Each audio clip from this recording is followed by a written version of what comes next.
Welcome to episode 13 of The Player and the Journalist with Carson Harris and David Vick. In this episode, we are joined by Duke head coach Kerstin Kimel to talk about the 2023 edition of the Duke Blue Devils. And just like her beloved Philadelphia Eagles and Phillies, her Duke team might make some major noise in the upcoming season. How's it going, Coach?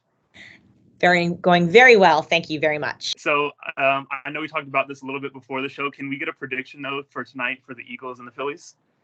I think the Eagles are going to win pretty handily. From what it looks like, the Texans aren't. I mean, the Eagles are they're so solid. And as a lot of the broadcasters have said, there's just not a lot of weaknesses. So, I hope that they can stay focused and go and execute and play the way they've played the last couple of weeks. I predict a win there. I mean, I think that obviously, I think the Philadelphia fans got a little fat and happy after that Monday night or whatever night that was, Tuesday night performance where, we was just like home run after home run. And we couldn't see the ball last night. Now, I think that's a total, the Astros pitcher Javier was great last night. He was so focused and so dialed in. So I don't know. I think I'm nervous about the Phillies game. I think we have to win tonight. I think going to Houston and trying to win more than one game would be a tall order. So we'll see. Big night. And I said Duke UNC women's soccer in the ACC soccer tournament tonight as well. So there's going to be a lot of sports watching tonight in my house. For sure. So Carson, as a current student at UNC, do you have any thoughts on the soccer game? I don't want to say I haven't watched it enough to make too big of predictions. I don't want to go against Coach Kimel, but I do know that they've been playing really well this season, so it'll be a battle for sure, I think. Yeah. I think our team's good. Our team's really good, and they had a very poor performance against UNC last time out. So with Michelle Cooper being ACC Offensive Player of the Year and having Freshman of the Year on our team as well, I'm hoping that we're kind of hitting our stride right now. So I'm hoping it's a better game than it was in the regular season. Awesome. Well, anytime Duke UNC get together, as I'm sure you know, it's pretty exciting. No matter the sport, even if it's the basketball managers playing each other, 100%, everything. It's intense. Yeah, I heard the basketball manager game gets intense. Yeah, it gets intense for sure. Awesome. So we'll jump right into it. Before we look at the 2023 team, I would love to look back at 2022. So 16-4 record. The Duke Blue Devils were really good last year. I'm not sure how you see that year in comparison to other years in recent history, but you made it to the second round of the NCAA tournament. And I really want to focus on a 4-game stretch at the end of the season. Yep. So you went 16-4. The second to last regular season game, you beat Boston College. And I was like, oh my gosh, Duke's about to beat North Carolina. And I almost posted that on Instagram, but I didn't do it. I believed in you. I just didn't do it because, Sure. Anyway. So then 5 days later, you play North Carolina. It was pretty lopsided. It did not go your way. You ended up losing 3 of your final 4 games. Can you talk about what kind of happened down the stretch that led to that, led to those struggles? Yeah, I think I think we had a great team last year, and I think that it wasn't a mistake that we won 16 games. I think that, I thought our team played a really good game against Boston College. I wouldn't even say it was our best game. I think it was a really good game. And I personally think that for our crew, I don't think that we handled the success of that winning that game as well as we should have. I think that, ultimately where we didn't perform well at the end of the season, I think was a confluence of a couple of things. I think one, I think we didn't handle success well. I think 2, I'm sure us beating BC got UNC's attention, and they weren't going to lose to their rival on senior night at their place, which I think obviously, it punched us in the mouth big time. And then, for us, I think one of the things that's always been a perpetual struggle is the ACC tournament. And I think in a lot of ways that we struggle to manage that time of the year because it coincides with our final exam period. It's either right before or during. And this past year it was during. And I think that I don't think we handled it great. I mean, we had kids taking exams in the hotel, like out at Notre Dame. And again, I think we go out to Notre Dame on their home field and play a desperate team like they had to win, And again, I don't think we handled that really well. And then, we had time to regroup before the NCAA tournament, but I think our performance in those 2 games didn't put us in a position to get a great seed in the tournament. And, to have to play those 2 games in one weekend is tough. It's tough. And again, anybody you're playing on Friday night is still a good team. So we had a game against Hopkins. And I also think too, like, during that window, we were a little bit banged up. We had some kids who were hurt, a couple starting defenders hurt, and like Sophia LaRose didn't play against UNC. It was just like, again, it was like a bunch of things. And then I think for that weekend that we were in Maryland, I think, it was a tough turnaround to play a great team against Maryland who was fresh. And we had some sickness on that trip. I mean, Maddie Jenner didn't have a great game. She was not well during that window, and a couple of other kids weren't as well. So, it was kind of a confluence of a bunch of things. And I think that in a good way, I mean, I think our group this year is really motivated. I think they see it for what it was. It was, we didn't do some things well. We had some tough luck, but you can have one or the other, but not both. We kind of had both, but one of which we can control, one you can't. And we need to the bottom line is we have to do a better job at managing the end of the year when it comes to all those things that can come together at once. Awesome. So just a quick follow-up before Karson jumps in. I'm curious, with the Boston College game, that was obviously a huge game, a huge win. I feel like just as a fan, it was a very emotional game because it was so close and going down the stretch. And then obviously with Charlotte North playing for Boston College, where would you talked about handling success. I guess a 2-part question, where would you rank that win and say the past 5 years for Duke? Was that the biggest win that the program has had in a while? And was that win, was it draining? Is that why that success wasn't handled against UNC, or how would you describe that? I think that it was a huge win for us because I think in the last 5 years, I think 2017 through 2019, we didn't make the tournament. And so that was like uncharted territory for us. And I think in fairness to us, we were also really young during that window. So we just graduated. So Kat Berry, Abby Landry, Nat Khan, Katie Cosgrove, and Katie Cronin were all those 5 kids who just graduated as 5th years last year literally were on the field since freshman year in some capacity, either starting or as like first off the bench type of kids. So in fairness, we were young, but we hadn't done well. So, in 2020, we were kind of on our way. This season got, squashed.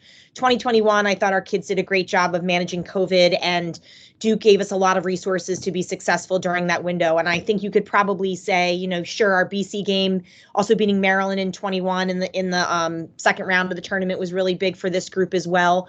But yeah, I think there was probably a lot of emotional, there's a lot of emotion in that Boston College game.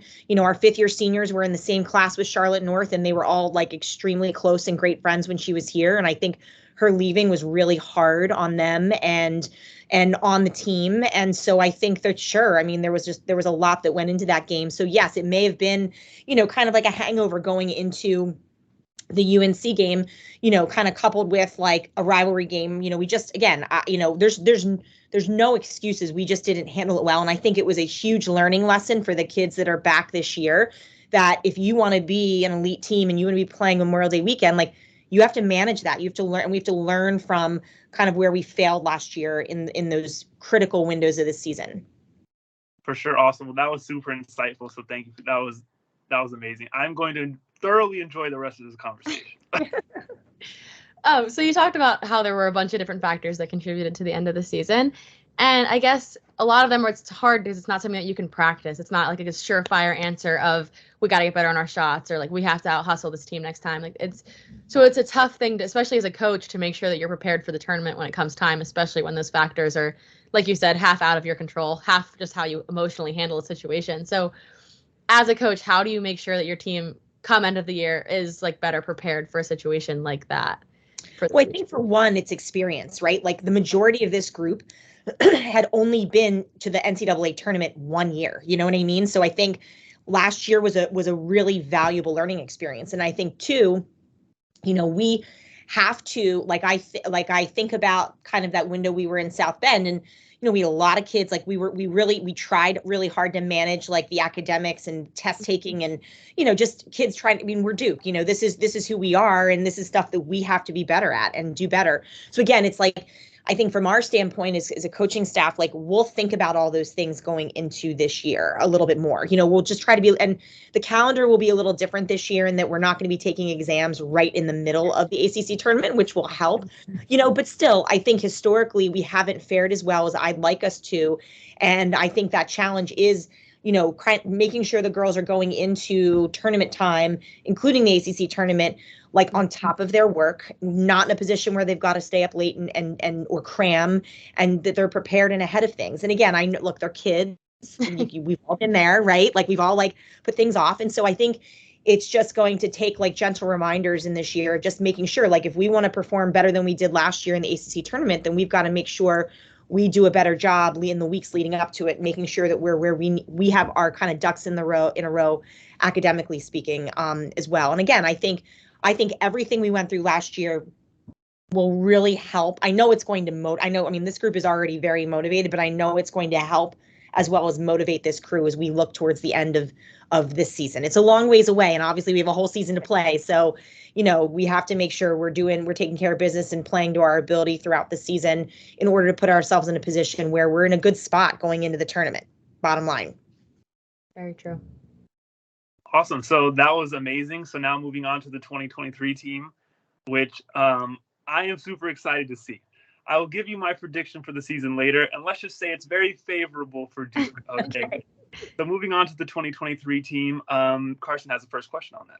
Yeah. So Maddie Jenner is back as for her 5th year. She put up 233 draw controls last season and also did score your game-winning goal against Duke or BC. Sorry.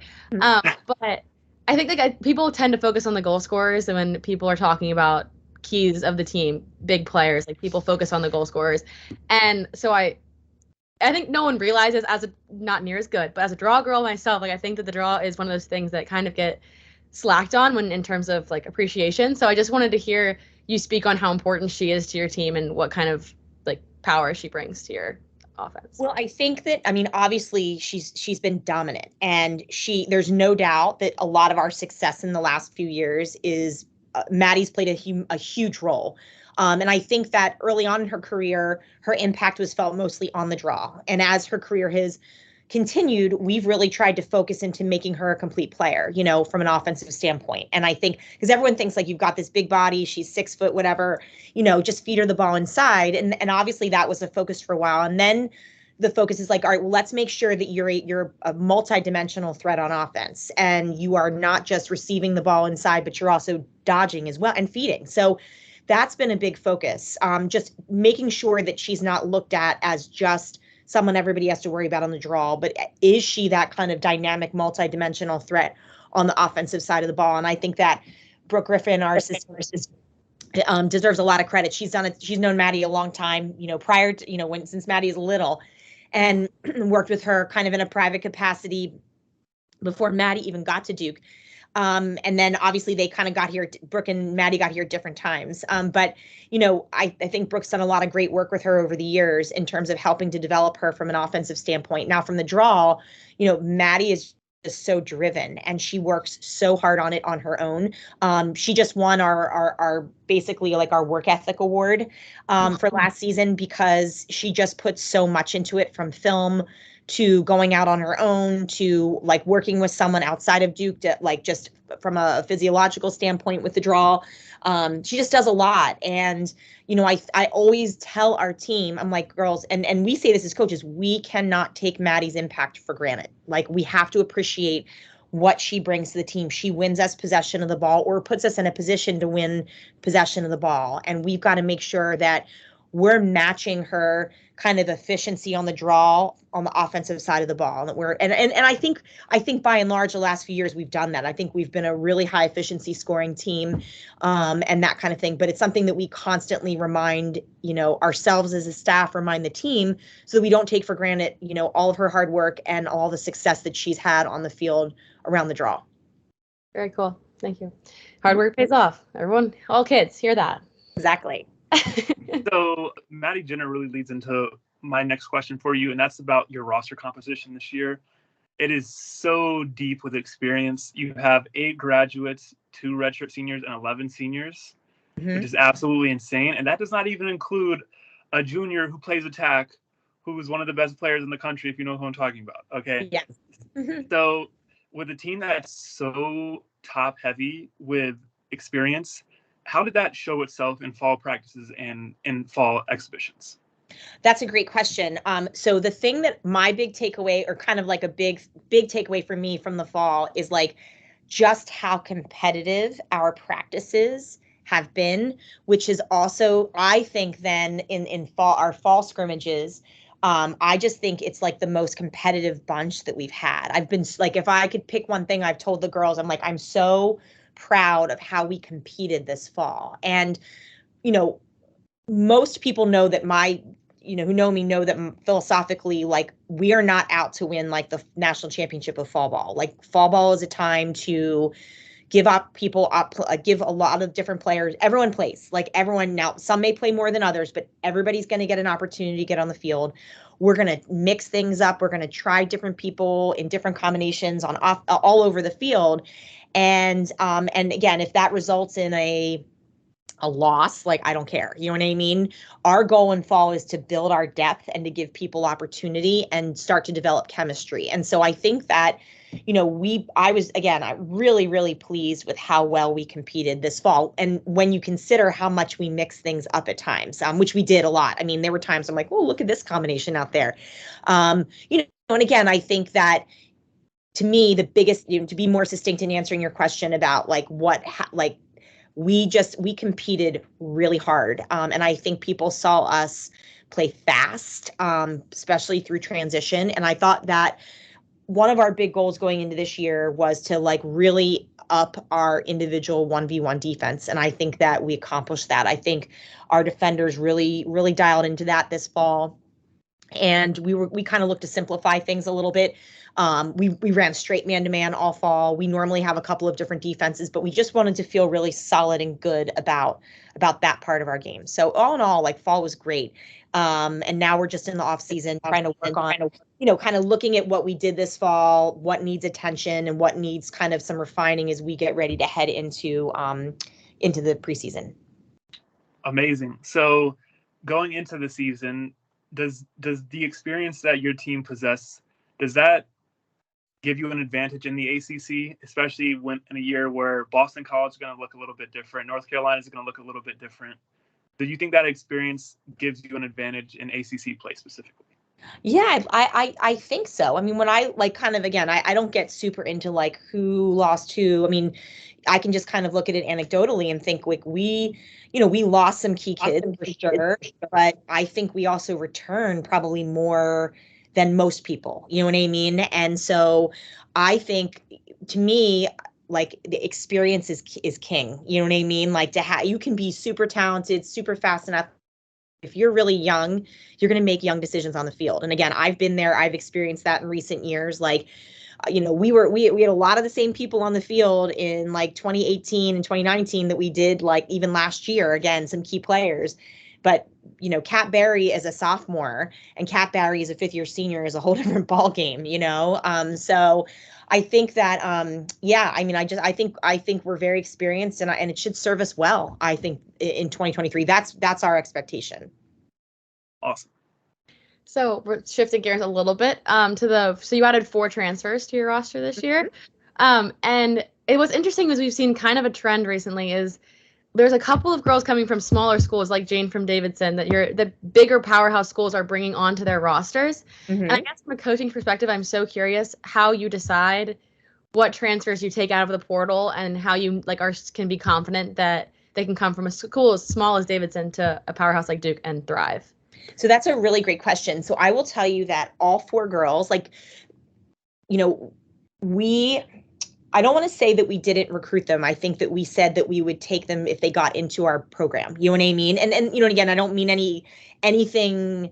I don't mean anything weird about that. I guess that's the easiest way to put it. It's just that we have a great program in our business school, a 10-month program called the Markets of Management, Masters of Management Studies. And it's been around since 2009-10. And we've always had kids do it. Kids who maybe were injured and missed a year have stayed and done it.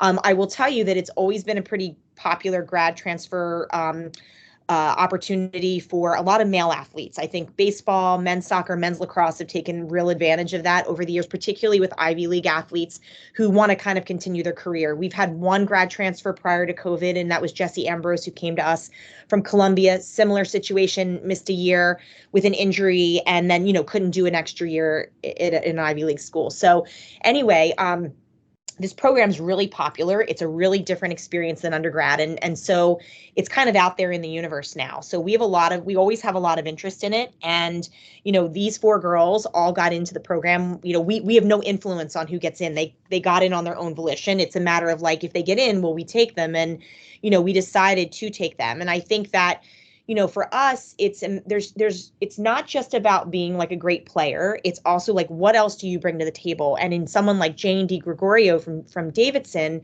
number one, I think she's a 2-time captain. Number 2, she's been a starter for like at least 3 years. She plays midfield. So we felt like, okay, well, if she's somebody who maybe isn't going to be a starter or a main player for us, can we move her to offense or defense? Does she have the attitude and mindset and leadership capacity to be a great scout team player and be a leader in that regard? And, so I would say that we do a lot of homework on the kids to see, to kind of learn about them, to figure out how they're going to fit into our team dynamic.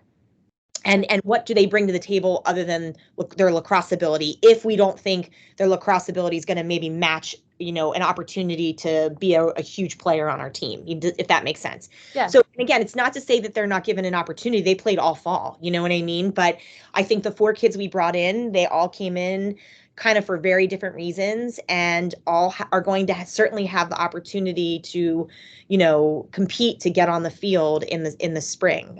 So this year was just different. Last year we didn't take anybody. There was nobody there were a couple of kids that were interested, but we just felt like, they just necessarily weren't a great fit, or they didn't get in, or whatever. So yeah.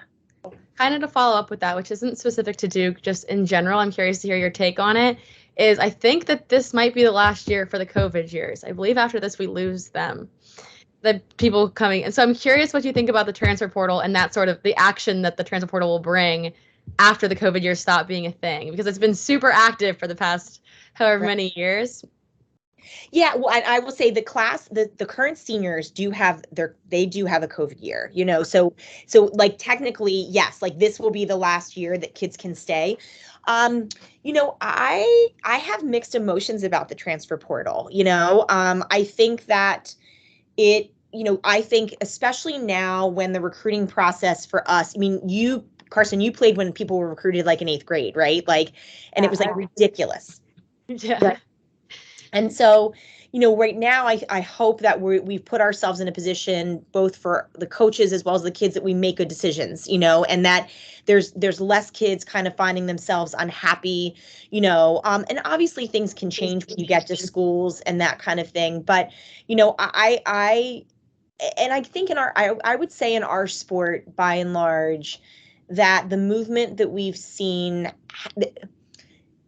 I think it's been, to me, when I look at the transfer portal right, like today, it's a lot of grad transfers, right? It's a lot of kids looking it's mostly grad transfers. So I don't know. I have very mixed feelings about it. I think in general, as both a coach and a parent, I'm like, you need to figure it out. Like, you're not going to be happy all the time, and you have to compete hard, and you have to try your best, and, and work your way through if you feel like, if you're uncomfortable, that's in today's society. I worry sometimes that it's just not what you want right now. Well, instead of like having the hard conversations with your coach or team, whatever it is, it's like, well, I'm just going to run and jump in the portal and try to find some place where the grass is greener. I'm philosophically and personally like opposed to that whole thing, but I do see situations where, maybe kids feel like, and I will say this, like, we do have an undergraduate transfer on our team who got into Duke on her own. We did not pull her out of the portal, but she is a kid from Aspen, Colorado.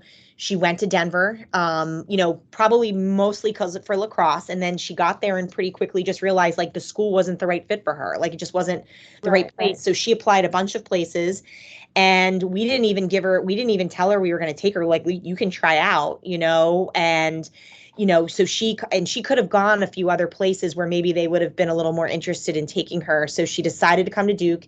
And, after I guess we gave her like, I don't know, a couple of week window to try out, we decided to keep her on the team, So anyway, I think there's those situations too, So anyway, that maybe didn't give you a real clear cut answer, but that's just kind of my take on the portal. No, it did. I was really just curious about it because I didn't have any experience with it really. So I was just curious on a coach's take on it. So that was good. That's perfect. Thank you. Okay, so each of your teams change. No two teams are exactly the same. So even though you do have a lot of experience coming back, it's still going to be a different team. You mentioned some players earlier that graduated, Katie Cronin, Kat Berry. What holes do you have to fill in 2023 from those graduates?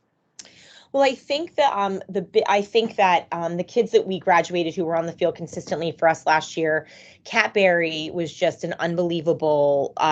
We obviously changed her position last year, kind of just not by accident, but we just had some injuries on the offensive side of the ball last year, and we needed some leadership down there, so we moved her down there kind of mid-fall ball, and she did so well that we're like, okay, well, we're gonna do this. And she's got such an incredible work ethic that she worked really hard to learn more and how to play in multiple, like she was, as a midi, was used to playing up top and kind of the elbows, and this put her behind the cage, and she ended up being a great playmaker for us. So I think that we miss her leadership and her ability to play make. And again, not that other kids haven't filled that role or won't be able to. I think they totally will, but I think she was just a big force and personality on this team for a number of years. And then Abby Landry, who I think always skated under the radar, really kind of came into her own last year as a fifth-year student athlete. I think was our most complete midfielder offensively and defensively. So we'll miss her. And then Natalie Kahn and Katie Cosgrove were steady eddies. They'd been on the field as defenders for us as freshmen. And so, I just think we'll miss some of their experience. And their Nat is super gritty, and Kazi was like really huge in our clear and in playing. She a left-handed defender, so she was a really good matchup for us. So again, I think those are some of the holes that we'll look to fill. But like I said, I think we've got some pretty good, kids that are poised and ready to step up and fill those roles. Awesome. So two players I want to ask you about. One is Katie DeSimone, obviously. How do you see her? Excuse me. How do you see her role on the team this year? Will it be different from years past? Will she have a bigger role with Kat Berry gone? Do you want her to be more aggressive? What do you see for her in 2023? So I think like junior year is like a really pivotal year. I think that, I think you spend like my philosophy about like kind of junior year is that you spend your whole freshman year just trying to learn everything and like figure it out, and then sophomore year, like, okay, I know what I need to do. Now I just have to kind of get my body to do it consistently. And then I think junior year is when like the magic starts to happen. And I feel like your confidence takes a big step forward because this is your third year. You've been there, you've done it. And then it becomes like, how do I add to my game, and that kind of thing. So I think for Katie, with Kat gone, I'd like to see her kind of fill that playmaker role. I think that she stands to take on a greater leadership role in the team. Katie's and where Katie and Kat are very similar is that they both have incredible work ethic. I mean, Katie works at her game. She works at it in conditioning. And I think that this year, my expectation is for a lot of that to kind of come together for her to where, how can we do some different things within her game how can we add layers to her game to give her kind of a different look or another look other than just kind of what she's done the last few years. And then again, I expect her to play a greater leadership role for us on the field in terms of running our offense and being more of a quarterback. Awesome. Yeah. So I would love to give you my opinion and just on her and get your thoughts. I feel like watching her, like the past few years, she's a great player. And I just feel like there's another level she can take her game to. And so as a fan, I'm hoping that we get to see that this year because obviously you want the best players to play at their best. That's great for the sport. And so I feel like she has another level that she can go to. I 100% agree with you. And that's kind of the plan is like getting her to the next level. Awesome. And then the second player, Anna Callahan, who brings so much energy. I love watching her play. She is like the Energizer Bunny. Okay, she is amazing. I love watching her play. Can you speak on her impact on the team? Yeah, and I think Anna's another. I mean, Anna's a fifth-year player for us. She's been a great leader for us, both on and off the field. We kind of call Anna like the glue because she's really smart, just in terms of like her IQ, but also understanding tempo control and game situations. And she's just naturally she's naturally like a great communicator. So, we kind of always played her opposite of Maddie Jenner last year so that we could kind of always like make sure we had kind of that like experienced player on the field who had, with those traits and qualities. But again, I think what Anna brings, like you said, is that energy. I mean, I think when she scores, she gets so fired up, it gets everybody else fired up. And I'm excited for her this year because I wouldn't say that she's had she had like a small surgery in the off season and she's back now. So I think it was something to kind of like clean up, make her feel better. And so I'm just really excited for her to have a great last year with us and make a big impact on the field, on and on. I mean, she makes a huge impact off the field, but on the field as well. Amazing. And yes, when she scores, I'm ready to run through a brick wall. Yeah. I love watching her celebrations. She is amazing. So I am a huge fan of her. Absolutely. I'm with you 100%. So you are bringing a lot of experience back, which means that the freshmen coming in have a lot of probably people in front of them, but you do have 4 incoming freshmen that were in the IL Power 100 rankings I saw. So Madison Beal, defender, was 3rd. And so I guess they've played a full fall ball at this point. So how excited are you for this freshman class? And do you think that they are bringing some sort of impact to the team with their abilities and for the season? Sure, I agree. Yeah, I think that I think Madison had a great fall. We kind of played her on the defensive end. We put her on the draw, and just kind of tried out some different things with her. And I think, it's always interesting for some of the super talented players when it's still an adjustment, right? Like it's still the pace is different. Even the skill set's different. Like, trying to get her to how she holds her stick, is even different than what she's done in high school. Like just trying to, get her to make those adjustments. But I think she had a really great fall. I think Sid Smith on the defensive end had a great fall too. Both of those guys, our defense is a little more thin than our offense. So those 2 guys in particular got a lot of playing time. The other guys that are in that mix in the top 100. I mean, one huge omission is Ava Pronti, who was the player of the year in the Rochester area. Like, I have no idea how she didn't make, like, kids from her she's like player of the year, and there were kids like from her high school in her area who made it over her. I'm like what? It's like the first time in my life that I ever actually wrote in, and I was like, what? How exactly do you do this? Because this is such a glaring omission. I don't know. I mean, she didn't make the Under Armour team either, which is so odd. But when they beat her high school, when they beat Victor, when Victor played like Darien and New Canaan last year, Lisa Lindley, who's the legendary Darien coach, like texted me right away, was like, this kid, we are so lucky we won. This kid crushed us. She outplayed all of our kids. You know what I mean? Like she's just that good. But anyway, I think, there's a decent amount of offensive players ahead of her, just with experience and whatnot, but she's an impact player and will be a great player for us. And then I think, who else do we have on that list? Ava and Kaylee.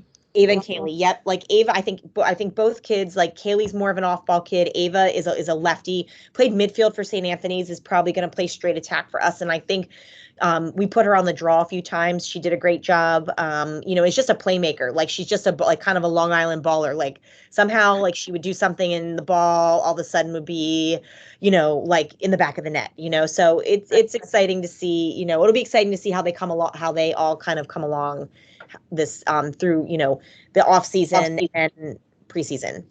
I would also imagine that they honestly are probably very lucky to have such a great experience ahead of them, because when you start as a freshman, there's so much to, like you said, so much to learn, and like they have nobody but the best to learn it from. So that's probably going to be, I just can't imagine when they are those 5th-year seniors, like that growing up underneath that experience will be absolutely for them.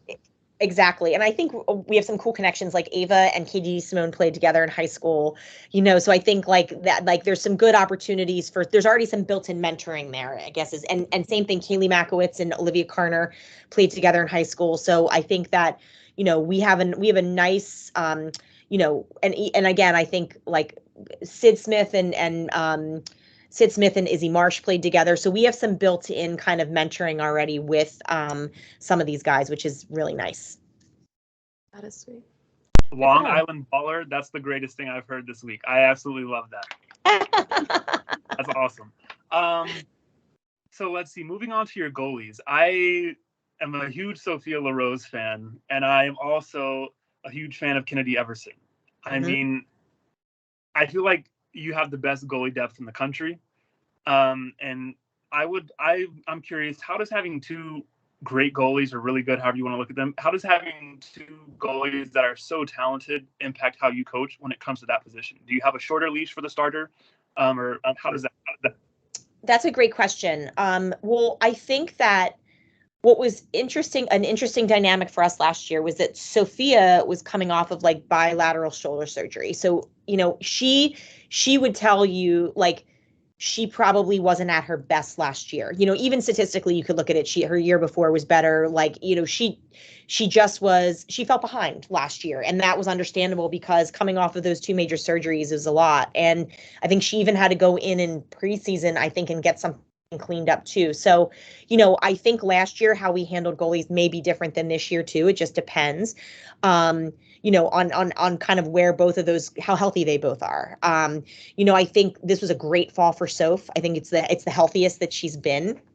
I thought she competed really well, and I think Kennedy, it did the same.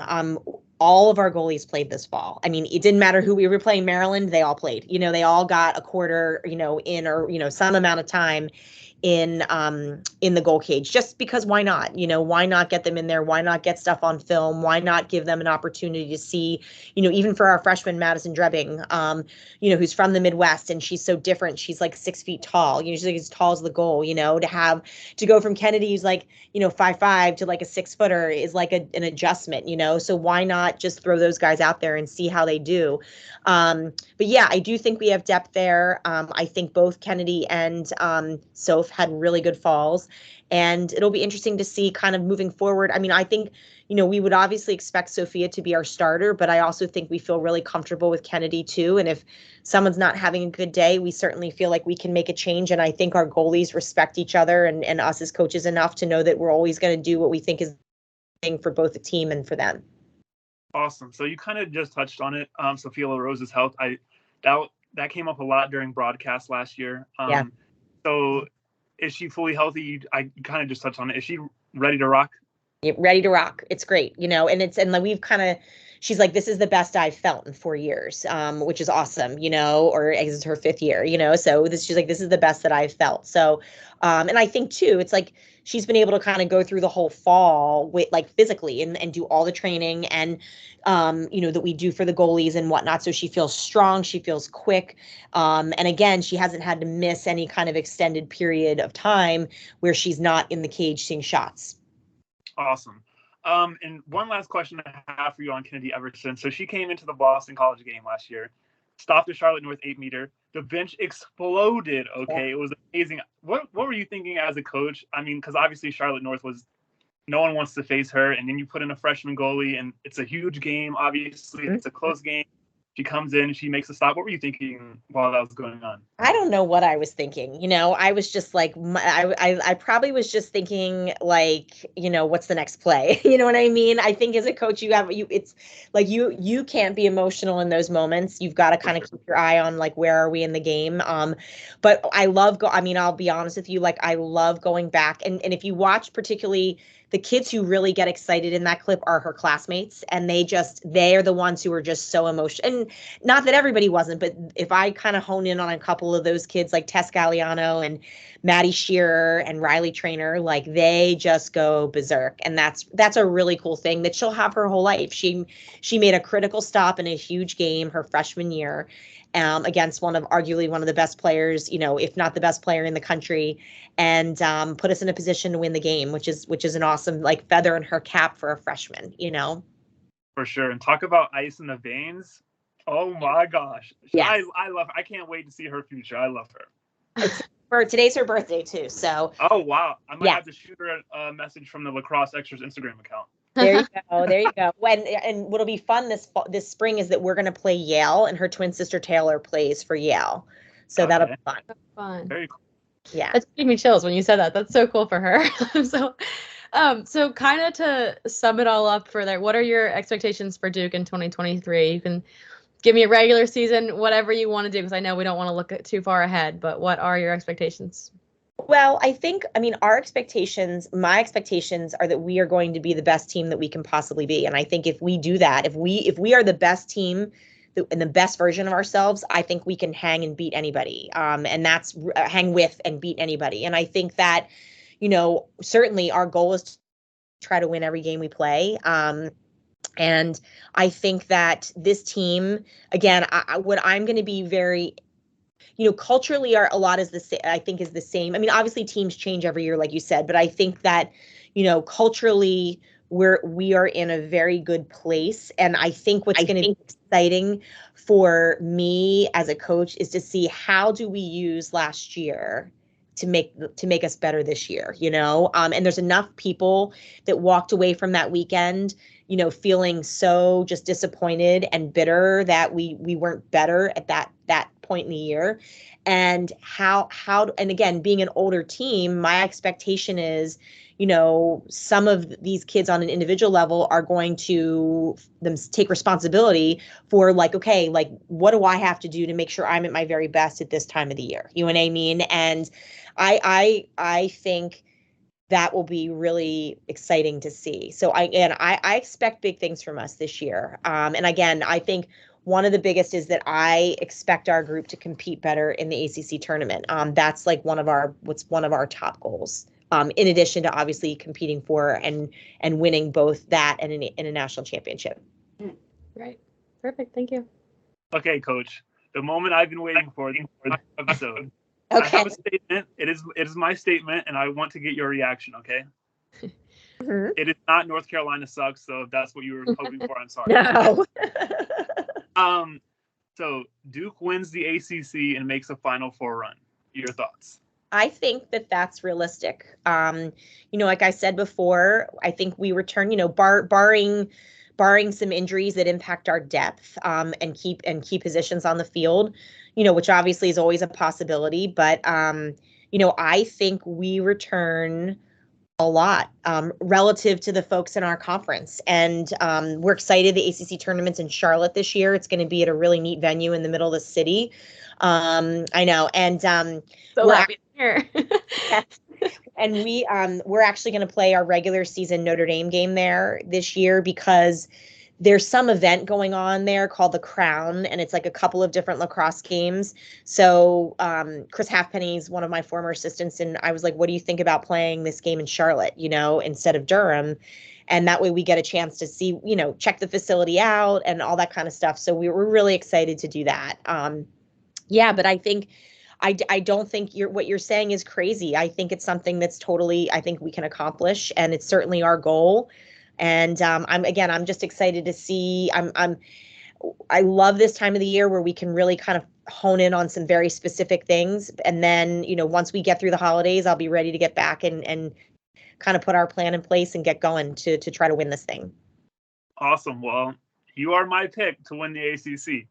So I'm his pick for 3 weeks. We've had that conversation 3 different times. So he has been set on you guys. Interesting.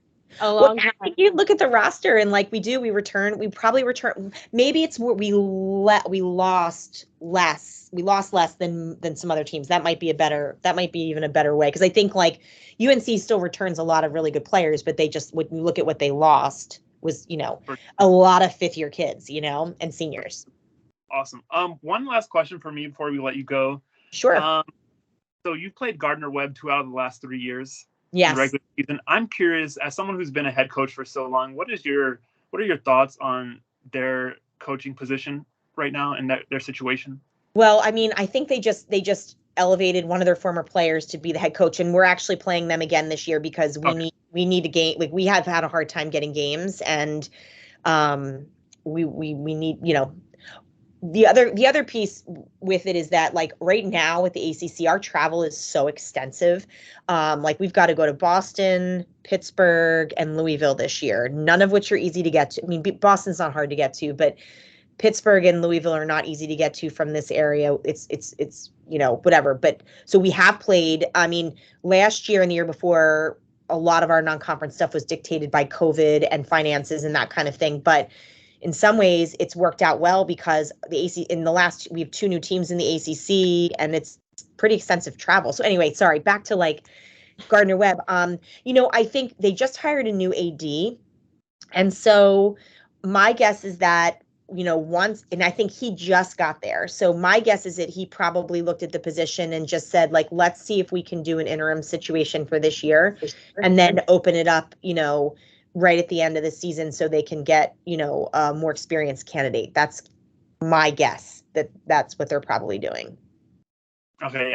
So when I first saw the news, and you are correct, it is a former player, Maddie Martin. She was a 5th year last year. Mm-hmm. I thought she was a really good player for them. But to be a head coach at 23, I think she is. I mean, that just blows my mind. So my first thought was, well, this is going to be amazing for her, and if she stays in coaching, this is going to be an amazing experience. But I feel like I don't think someone should be put in that position at 23 years old. You know what I'm saying? Well, I will tell you, my first coaching job at Davidson, I was 22. So just so you know. Oh, wow. That was like almost 30 years ago. So, and a lot has changed, and I don't think we've seen a lot of that since then. But, I understand what you're saying. It's a lot of responsibility, and, it's a lot, right? But I don't know Maddie at all. Maybe she's just really well thought of. Maybe she's like a really, mature, I don't know, you know what I mean? I think that I'd like to think that the adults in the room made a decision that they thought was in the best interest of the program and is an opportunity for Maddie. But I don't know. But I'm just speculating on how I think that they may move forward with that. Awesome. Well, that's all I have. Karson, do you have anything else? No, I'm good. Thank you.